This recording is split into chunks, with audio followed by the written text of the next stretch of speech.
Welcome to the Savvy Leader Podcast, real conversations about the grit, grace, and gratitude it takes to be the savvy leader you were always meant to be.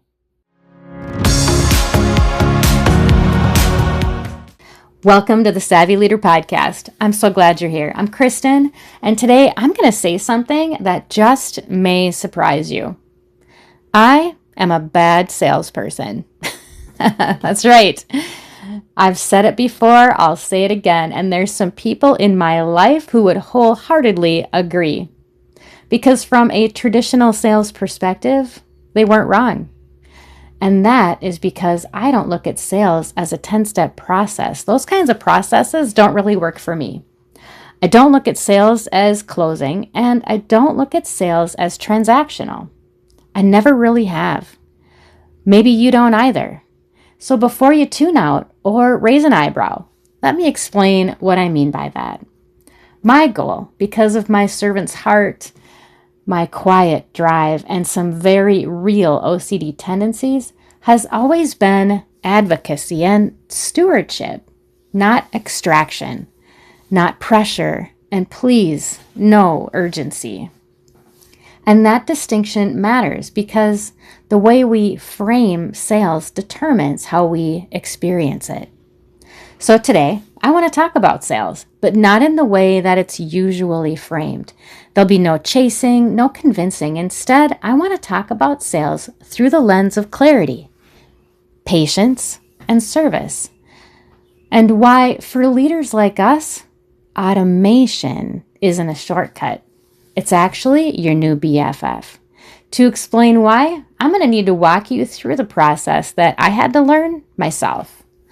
Over time, I realized something important about myself. When sales feels heavy for me, that's because it's never just about the sale. It's about three things working or not working together: systems, automation, and internal pressure. Once I could see those three very clearly, everything else seemed to make more sense. And this became my sales process. It's not a funnel, it's not a script, but a stabilizing framework and real foundation.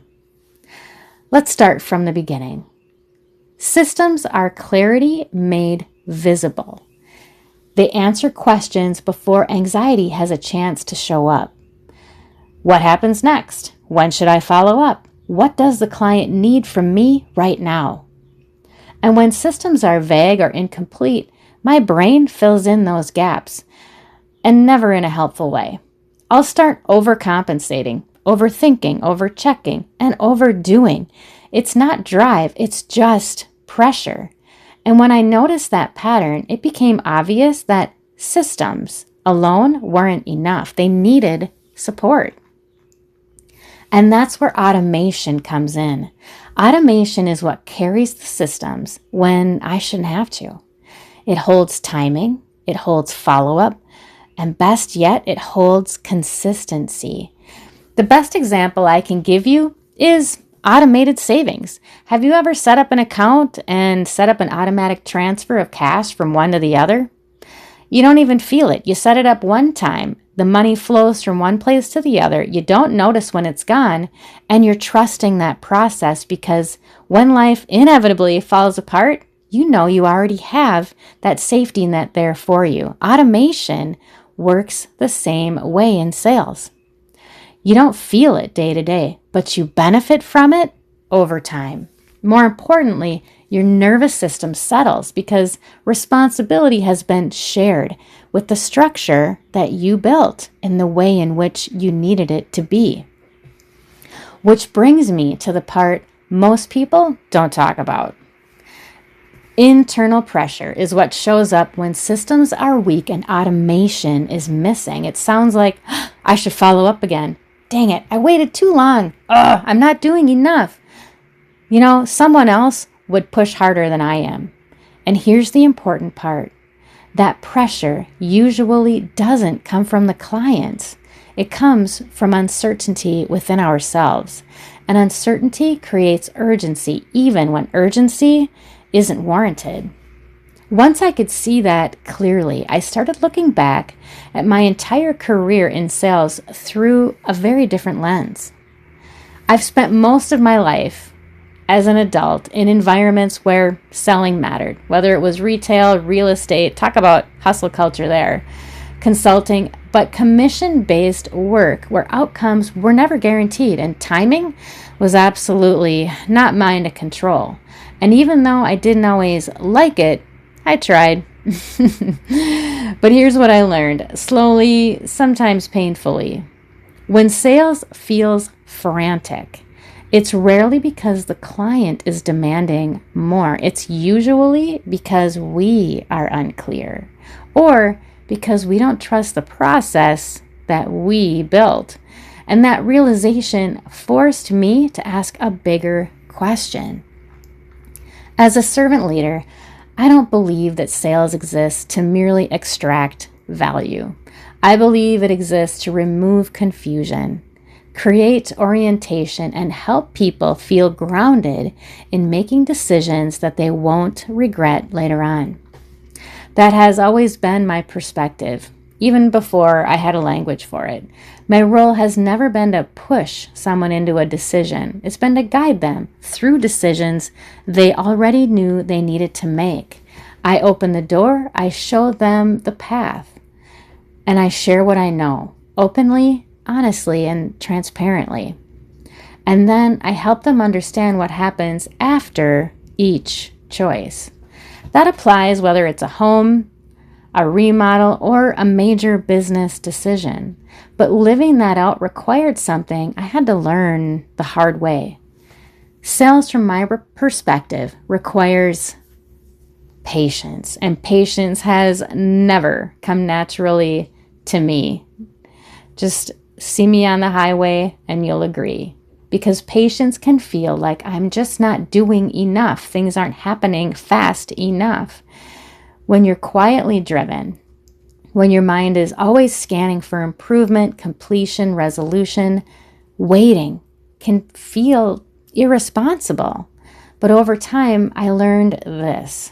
Impatience is often a signal that the system isn't carrying enough weight yet. And when you don't trust the system, your clients, they feel it, which is why it matters to understand how you're wired as a leader. I want to name something that doesn't get talked about enough, and that is quiet drive.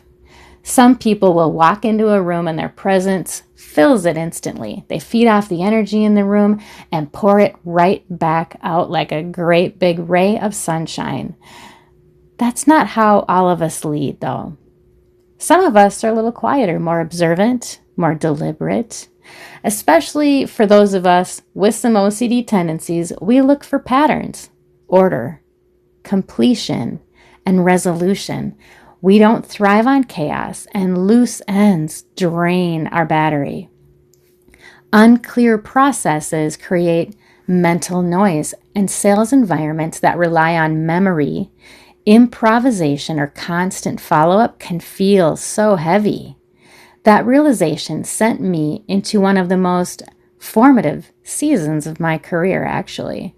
When I became self-employed, it took me a full calendar year to understand who I was as a salesperson. In the corporate world, I had titles, structure. There was a ladder of progression right in front of me.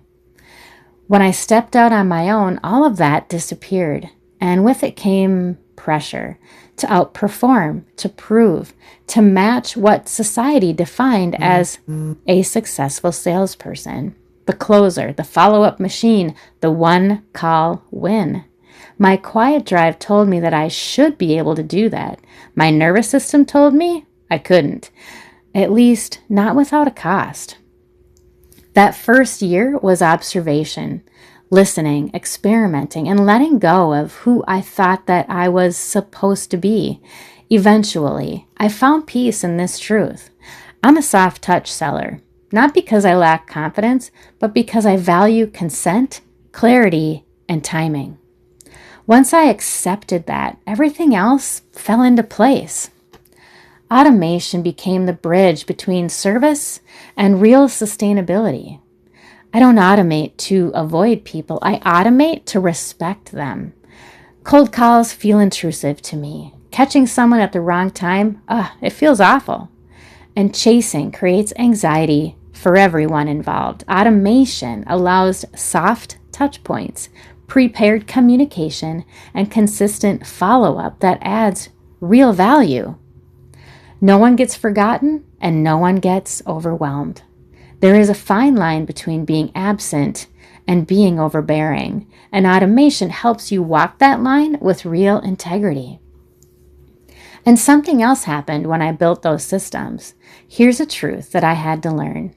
When systems are unclear, I overthink, I overcheck, I overdo. I tie my emotions to the outcome. But when systems are clear, when expectations, workflows, and next steps are automated, my nervous system settles. And when my nervous system settles, I show up so much better as a leader, as a consultant, and as a salesperson.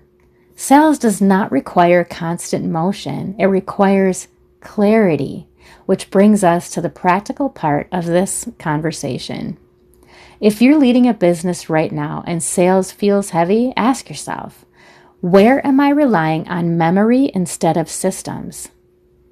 Where am I manually doing what could be automated? Where is my lack of clarity creating internal pressure? Automation isn't about scaling faster. It's about selling calmer. When you lead and sell calmer, something important happens. You stop forcing outcomes because not everyone is ready and not everyone is a fit, and that's okay. Automation allows people to move at their own pace with gentle guidance without requiring your constant emotional energy. Sales rooted in clarity doesn't rush. Sales rooted in service doesn't manipulate. And sales supported by automation doesn't exhaust. It steadies. And steady leaders build lasting trust. If sales feels noisy right now, don't push harder. Slow down. Clarify and systematize so you can stay human where it matters most. Thanks a lot for listening this week, you guys, and I'll see you next time. Thanks for listening to the Savvy Leader Podcast. Be sure to check out the description for any relevant links and additional details that we might have shared throughout this week's episode. And if you're looking to continue this conversation, we'd love to see you over at the Savvy Leaders Lounge on Substack or the Savvy Living Network for additional insights. That's savvylivingnetwork.com. We'll see you there.